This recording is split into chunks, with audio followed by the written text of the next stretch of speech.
Amen. Non, je voulais juste vous montrer que pendant les jeûnes, soyez aimables. Souviens-toi toujours que tu as un jeûne. N'oublie pas. Soyez aimable. Et l'ennemi, il va te tenter comme tenter le Seigneur dans le désert. Toi, sois toujours aimable. Partage. Quoique partager, ce n'est pas seulement pendant les jeûnes, ça fait partie de notre mode de vie. Alléluia. Amen.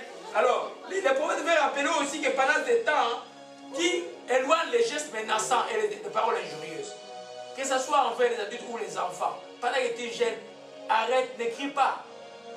Regardons comme s'il n'y avait rien. Et Satan va émouvoir même les enfants qui te dérangent par terre de te déranger. Toi, regarde tout simplement. Parce que tu poursuis même quelque chose de plus grand. Alléluia. Amen. Amen. Alors, ça, c'est les prérequis que la Bible nous demande. Quand tu fais cela, les prophètes montrent que quand tu jeûnes, tu reviendras un réparateur de brèches. C'est-à-dire que là où il y a la destruction, tu amèneras la vie. Là où l'ennemi a proclamé la mort, la vie va venir. Parce que toi, tu es en train de chercher la face de Dieu.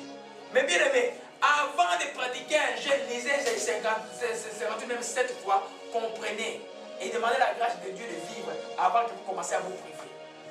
Alléluia. Ça, c'est la première chose que nous voyons. La deuxième chose que nous voyons, le jeûne est toujours quelque chose de secret. Amen. Même si des fois, les Saint-Esprit peut te recommander de jeûner, mais toi, tu gardes ça pour toi. Amen. Parce qu'il y a quelque chose où toi, tu t'humilies. Si tu fais un clairon. Ah non, j'ai vu un frère là. Il était sincère. C'était sincère, il était en train de jeûner sincèrement. Puis il dit, mon frère ne me dérange pas, je joue en jeûne, s'il te plaît. Déjà, j'ai dit, frère, baf, il faut recommencer. Il faut recommencer. Tu ne peux pas informer quelqu'un que tu es en jeûne. Amen. Tu ne peux pas informer quelqu'un que tu t'humilies devant Dieu. Parce qu'il y a une forme d'humilité qui amène sur l'orgueil. Toi, c'est toi qui es devant et tu pleures. Amen. Dans ton lieu secret, tu pleures. Et Dieu voit. Amen. On va lire rapidement dans Matthieu 6, verset 16, rapidement. Je vais demander à Serge qui donne le lieu Matthieu 6, verset 16. Matthieu 6, verset 16.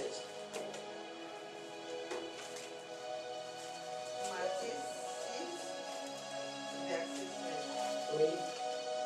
Lorsque vous jeûnez, ne prenez pas un air triste comme les hypocrites, qui se rendent le visage tout défait pour montrer aux hommes qu'ils jeûnent. Je vous le dis en vérité, ils reçoivent leur récompense. Continue au verset 7 jusqu'au verset 8. Mais quand tu jeûnes, parfume ta tête et lave ton visage, afin de ne pas montrer aux hommes que tu jeûnes, mais à ton Père qui est là dans les lieux secrets, et ton Père qui voit dans les secrets. Amen. Qui parle? C'est le Seigneur Jésus-Christ. Il a enseigné sur les jeûnes, mais ses disciples ne jeûnaient pas encore. Il dit voilà, quand tu jeûnes, ne prenez pas un air triste comme les hypocrites qui se rendent il y a tout des faits pour montrer aux hommes qu'ils jeûnent. Je vous dis en vérité, ils reçoivent des récompenses. Quelle est cette récompense? Il y a combien de jeunes qui ont vu que tu jeûnes et puis, ah, j'aime beaucoup cette sœur. Cette sœur, comment il a mairie? J'aime beaucoup, c'est fini. Ton orgueil a été récompensé. C'est fini. Hein? Mais quand tu es dans les secrets, quand tu jeûnes, mais des fois tu as maigri, quand tu as maigri, tu commences à porter, comme les femmes, par exemple, de gros boubous jusque-là, juste tu mets des échappes, les gens ne savent pas. Tu gardes, tu cherches, tu es en jeûne de 21 jours, tu es sec. Je vous dis que Dieu va agir dans la vie. Alléluia. Amen. J'ai dit que Jésus ne nous a pas laissés orphelins.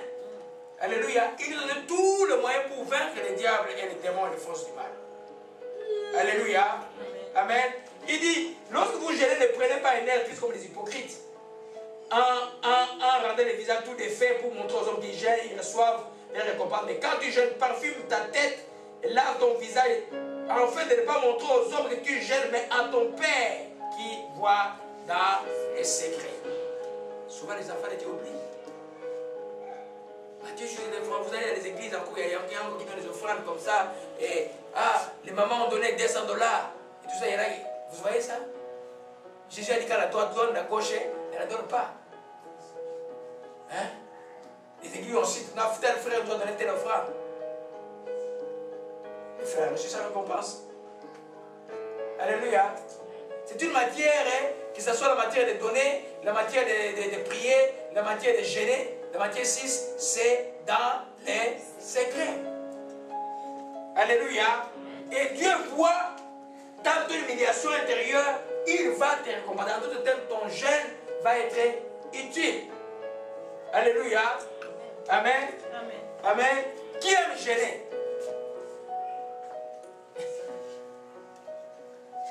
Comment que personne? Hein? Hein? Amen. Il faut aimer gêner. Oh, comment maman a dit que... Non, je ne dis pas maman. Comment maman peut me dire que personne?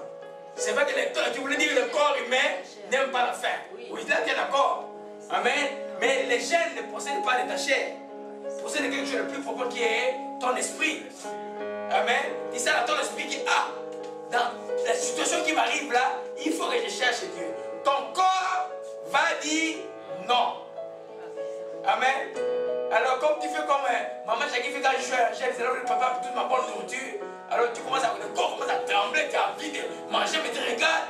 Et puis. Amen. Donc, il faut faire attention. Amen. Parce que le corps va vous pousser, va chercher ça. Mais c'est ton esprit qui cherche. On va voir qui conduit en comment commencer un jeûne. On va voir ça tout à l'heure. Amen. Alléluia. Amen. Amen. Amen. Il faut aimer gêner parce que dans des situations très compliquées, Jésus a dit quand vous gênez. Les pharisiens étaient étonnés. Ils disent mais quel est ce maître ici? Quel est ce prophète ici qui dit qu'il est le Messie? Et puis ses disciples ne gênent pas. Parce que pour nous, c'est la coutume qu'il y a un problème, nous gênons. Alléluia. Alléluia. Amen. Donc, nous comprenons bien que c'est une question, les chrétiens doivent pouvoir gêner. Alors, plus rapidement dans Matthieu 17, verset 21.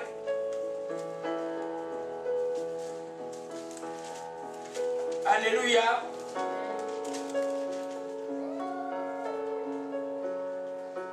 Matthieu 17, verset 21. Alléluia. Et je vais lire rapidement à partir du verset 16. J'ai là amené des disciples et ils n'ont pas pu le guérir. Race d'incrédules le perverse, répondit Jésus. Jusqu'à quand serai-je avec vous? Jusqu'à quand vous supporterai-je? Apportez-le-moi ici. Jésus parla sévèrement aux démons qui sortaient de lui et l'enfant fut guéri à l'heure même. Alors le disciple s'approchait de Jésus et lui dit en particulier, pourquoi n'avez-vous pas pu chasser ces démons? C'est à cause de votre incrédulité, leur dit Jésus. Je vous dis la vérité, si vous avez de la foi comme un grain de sénévé, vous direz à cette montagne, transporte-toi d'ici là. Elle se transporterait et rien ne vous serait impossible. Mais cette sorte de démons ne sort que par la prière et les jeûnes. Amen. D'ailleurs, on va arriver dans cette chose. Vous aurez affaire un jour à des situations, des forteresses, des situations démoniaques, où l'empire des ténèbres, où le conseil des ténèbres, le conseil des sorciers de votre clan, on dit cet enfant, on va en finir avec cette année. Vous n'aurez pas le choix que de gêner. Alléluia. De vous humilier devant Dieu. De chercher la face de Dieu. Alléluia. Cet enfant avait un problème de, on peut appeler l'épilepsie aujourd'hui. Depuis sa naissance. Mais Jésus a vu que c'était un démon. Il a dit ceci ne parle que par les jeûnes et la prière. Quelle différence entre chasser un démon et prier? Il y a les jeûnes et la prière. Il y a des niveaux de prière. Il y a une manière de prier quand vous avez affaire à un esprit coriace. Alléluia.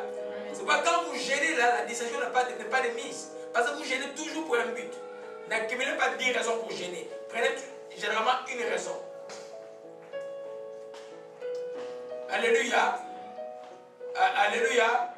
Amen. Alors, nous comprenons que dans l'histoire, Jésus quand il est arrivé, il a dit cette sorte de démon ne parle que par les jeûnes et la prière. Mais ces démons-là, aujourd'hui, sont encore sur cette terre. Amen. Mais le problème est que les enfants de Dieu gênent toujours très, très mal. Je vous dis encore ça des causes. Gênent mal. Beaucoup gênent mal. Il y en a qui disent, il a 10 minutes sur les mouchés. J'étais en jeûne, les voisins viennent me voir. Mbouta, j'étais en jeûne de 21 jours, mais c'était terrible. Les jeûnes restent secrets avant, pendant et après. Amen. Parce que tu t'es humilié devant Dieu. Si tu veux un témoignage, c'est que Dieu a fait, Dieu a fait quelque chose. Tu peux dire, j'avais un problème, Dieu a guéri, Dieu a fait ça. Mais tu ne fais pas, ton jeûne, c'est ton humiliation devant Dieu. Alléluia. Amen. Alors, nous comprenons que tu as le choix de dire que, moi j'ai le problème devant moi, je vais me terrer, ou je vais dire, je vais sauter ces repas. Souvent, les gars qui arrivent, tu as fait un mauvais rêve. Ou tu as vu un démon que j'ai jamais vu le matin comme ça. Ne mange pas le matin. Quand tu fais un mauvais rêve là, ne mange pas. Tu sais que tu es poursuivi dans un rêve où les gens sont étouffés. Ne mange pas. Réveille-toi. Prends cette demi-journée ou cette journée en jeûne et en prière. Je vous dis, jeûnez pas seulement, jeûner et prier. C'est là où vient la puissance. Jeûner et prier. Alléluia. Amen.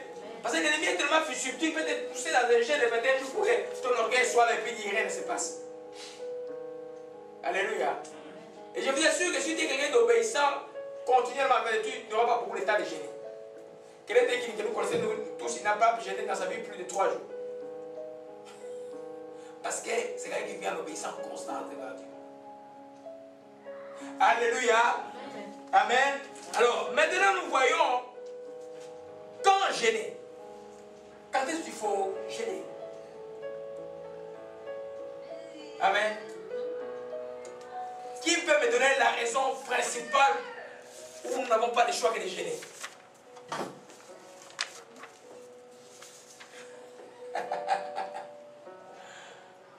Hein? Amen. La raison principale. Jésus était conduit dans le désert pour jeûner parce qu'il voulait jeûner ou qui l'avait conduit? Le Saint-Esprit l'avait conduit. Si le Saint-Esprit te dit jeûne, lui il voit ce que toi tu ne vois pas. Toi, jeûne. Ça n'a pas d'autre chose. Tu dois jeûner, tu dois arrêter tout, jeûne. Amen. Si tu te répètes encore jeûne, c'est que la première fois que tu as jeûné n'était pas correct. Refais. Alléluia.